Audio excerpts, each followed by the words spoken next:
Sodium ions and water occurs in DCT. What about role of collecting duct? The last one is the role of collecting duct. What it absorbs? Collecting duct. So it absorbs water and that is in DCT. Okay. So absorption of water takes place in the collecting duct as well as small amount of urea. Small amount of urea into interstitial medullary region. Interstitial medullary region, right? It return a small amount of urea into the interstitial medullary region. This is the significant role played by the collecting duct in order to maintain the high osmolarity in the interstitial medullary region. So limb of Henle's loop as well as the collecting duct together plays a significant role in increasing the osmolarity towards interstitial medullary region of the kidney. So these are the role played by different part of the renal tubule during selective reabsorption of 99% of the filtrate formed. Any doubt in this one? This is what the second step towards the formation of the urine. So here, as I said, the water, nutrients and the electrolytes are getting absorbed back into the body, right, in order to prevent the dehydration of the body, right. So and this absorption is the active as well as the passive only. For example, what is the absorption of nitrogenous waste takes place? For example, small amount of nitrogenous waste is being absorbed back into the interstitial medullary region, right? Whether it is the active process or the passive process? Passive process. What about the other electrolytes and other things? Active. Okay, that is what the active absorption takes place. Like that, both active absorption as well as the passive absorption will be involved during the selective reabsorption process. Any doubt in this one? What is the next step or the last step in the formation of the urine? Tubular secretion. Tubular secretion.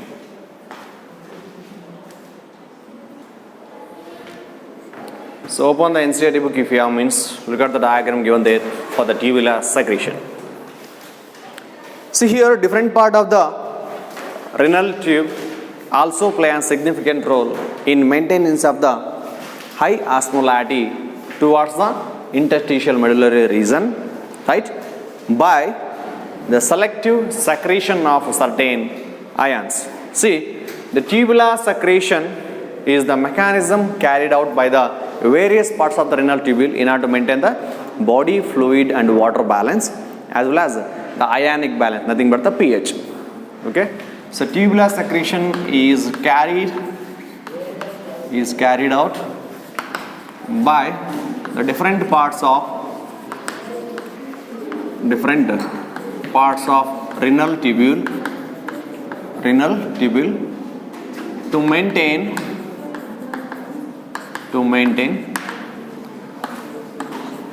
the body fluid volume, and water balance, that is osmotic balance, and the pH balance, nothing but the ion balance or acid base balance.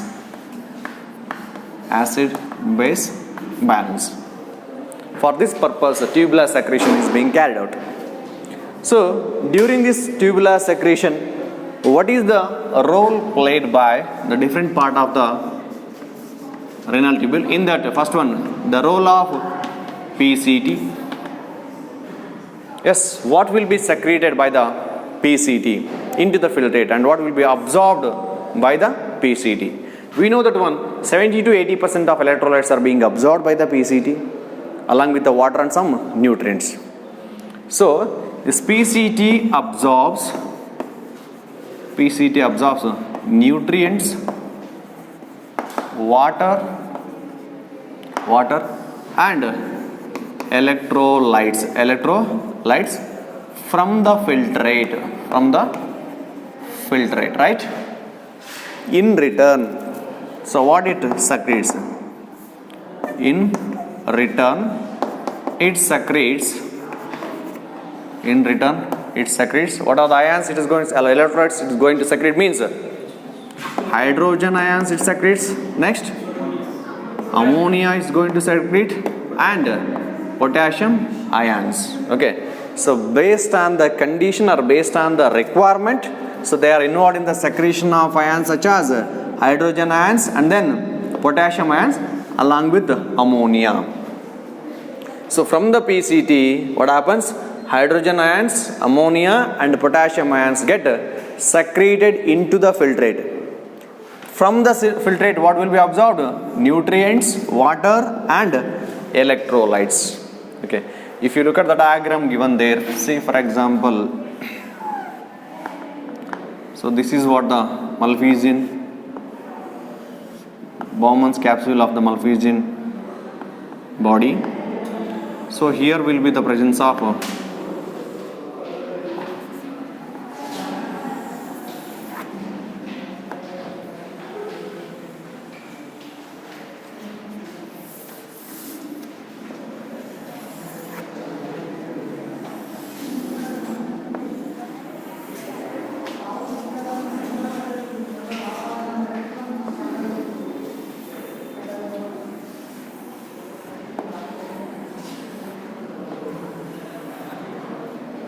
so this reason is PCT, right?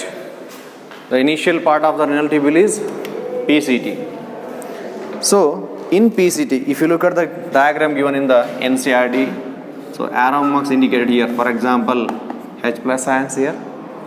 Next is NH3. Next is potassium ions are given, right? Okay. It is not given exactly in the diagram, but mention it there. Okay, potassium ions. And here potassium ions are mentioned, right? And here there is a mention of H plus ions also, right? So based on the requirement, PCT and as well as the DCT, they are involved in what is that? The secretion of hydrogen ions, potassium ions along with ammonia. In return, what they will absorb? What they will absorb means their main function is to absorb. Yes, what they will absorb? Bicarbonates. Next, sodium chloride, water and nutrients. Okay. Along with that one, potassium ions also if required. The potassium secretion or the absorption, it mainly depends on its availability or its concentration in the body fluids. Next here. In this here. Next. H2O.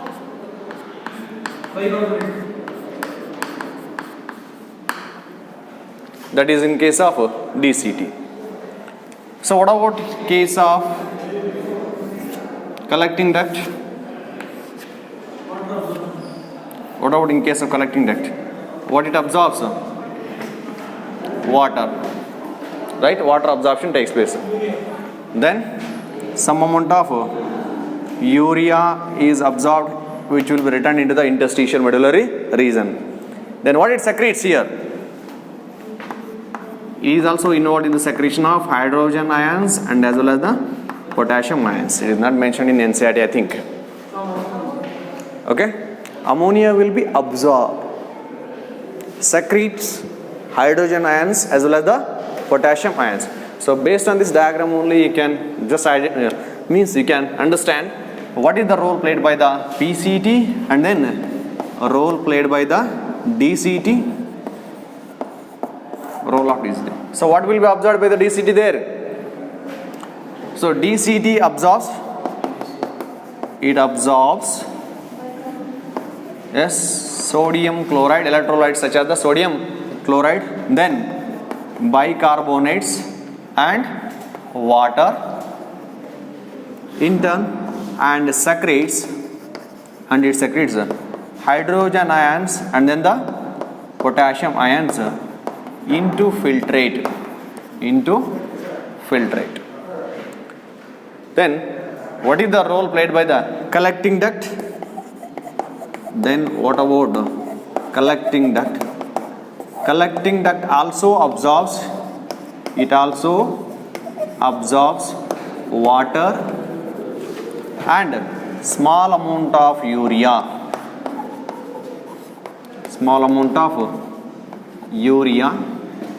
and secretes, and it secretes hydrogen ions and then the potassium ions into filtrate.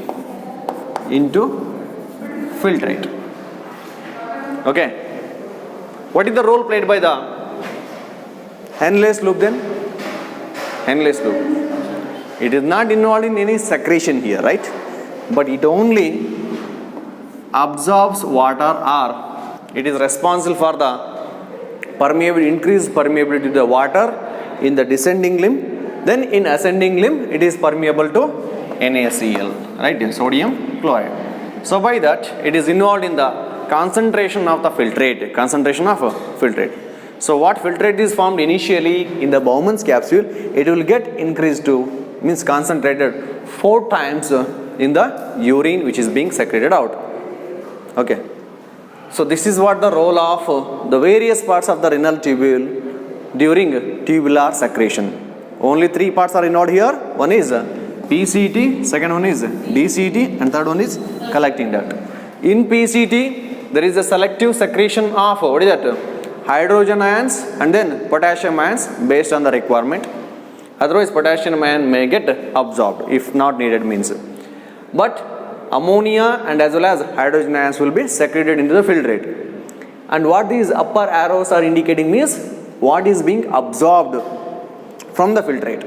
So here bicarbonates, sodium chloride, water and nutrients get absorbed from the filtrate.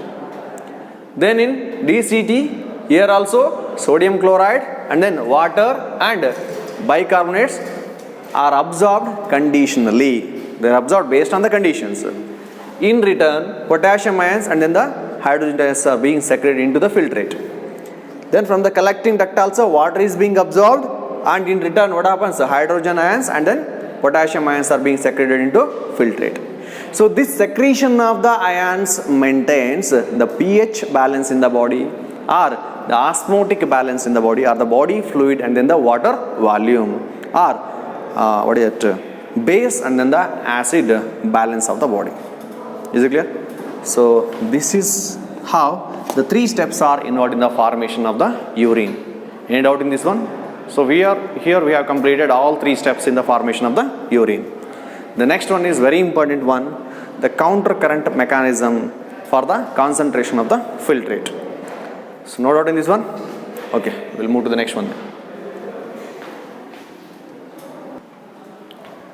So for the mechanism of concentration of filtrate, what is the driving force for the concentration of the filtrate here? So mechanism of filtration or concentration of filtrate is carried by the counter current. This is also called as counter current mechanism. Counter current mechanism. So why this called as counter current mechanism means here flow of the filtrate. So that is flow of filtrate through the limb of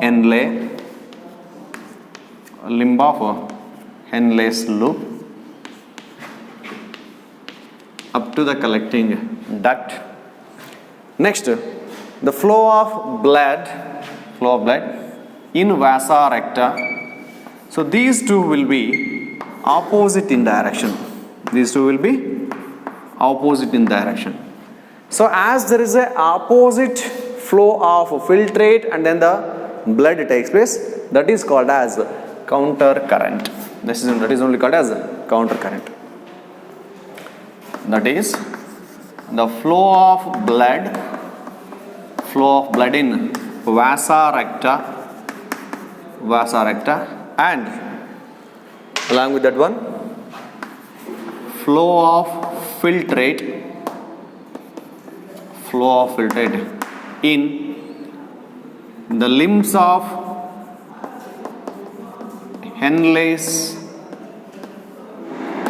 loop are in opposite direction.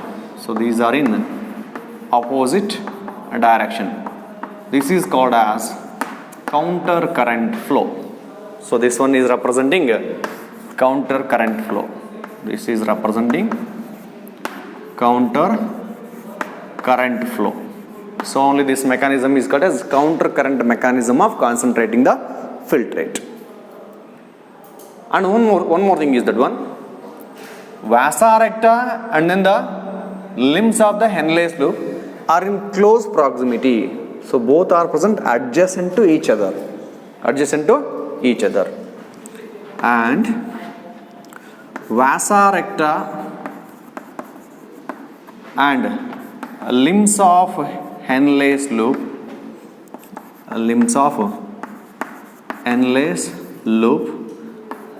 are in close proximity.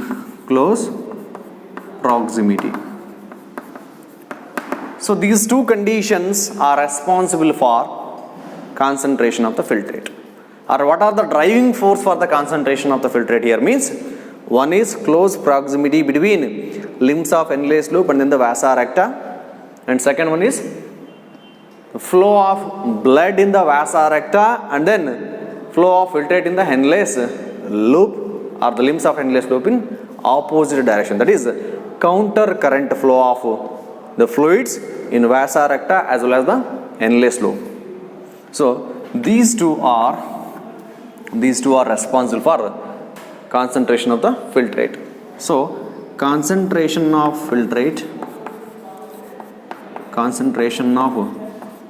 filtrate is due to close proximity between vasa recta and Henle's loop and counter current flow in them. So here counter current flow in them means that represents the opposite direction of flow of blood through vasa recta and then the filtrate through limbs of Henle's loop. So how it leads to the concentration of the filtrate then?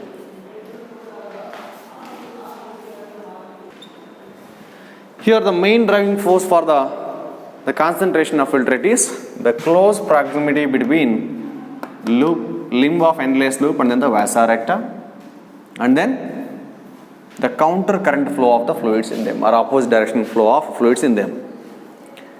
These two factors leads to amount of NaCl which is moved out of the ascending limb of the Henle's loop. We know that the ascending limb of Henle's loop, is permeable to electrolytes. So what amount of electrolyte, that is NaCl, which moves out of the descending limb of Henle's loop will be ascending limb of Henle's loop will return into what is that one? Descending limb of vasa recta, and it will be returned into, which will be returned by the ascending limb of vasa recta into descending limb of Henle's loop. The amount of NaCl which moved out of ascending limb of Henle's loop will return or will enter into the descending limb of vasa recta, and it carry up to the outer medullary region. So here we know that the descending limb of Henle's loop is impermeable for the salts but permeable for the water. So only the salts can enter into that Henle's loop or the limb of the loop, but cannot move out of that Henle's loop. So only from the vasa recta, what amount of NaCl is written, so this will move into the descending limb of Henle's loop. From there again it is carried into the interstitial medullary region. Interstitial medullary region. So that the osmolarity from the cortex region to the interstitial medullary region, it increases from 200 to 300, from 200 to 300 milliosmoles per liter to the maximum of 1200 milliosmoles per liter at the interstitial medullary region. Okay, so what happens here exactly? That is, so how the exchange of electrolytes takes place means, so in order to increase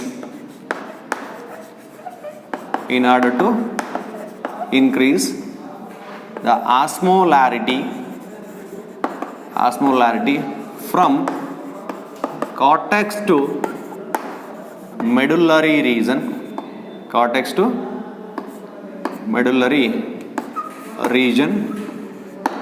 from 300 milliosmoles per liter to 1200 milliosmoles per liter, what happens? The amount of NaCl which is moved out of which limb? Ascending or descending limb? Ascending limb of loop of Henle, carried by R, okay, which enters into descending limb of vasa recta. This is one part. Then ascending limb of vasa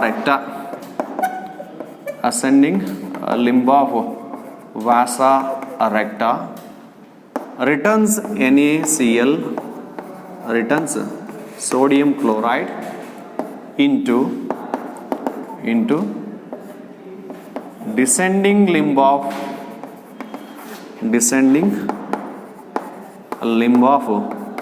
loop of Henle, which increases osmolarity towards interstitial medullary region, towards interstitiary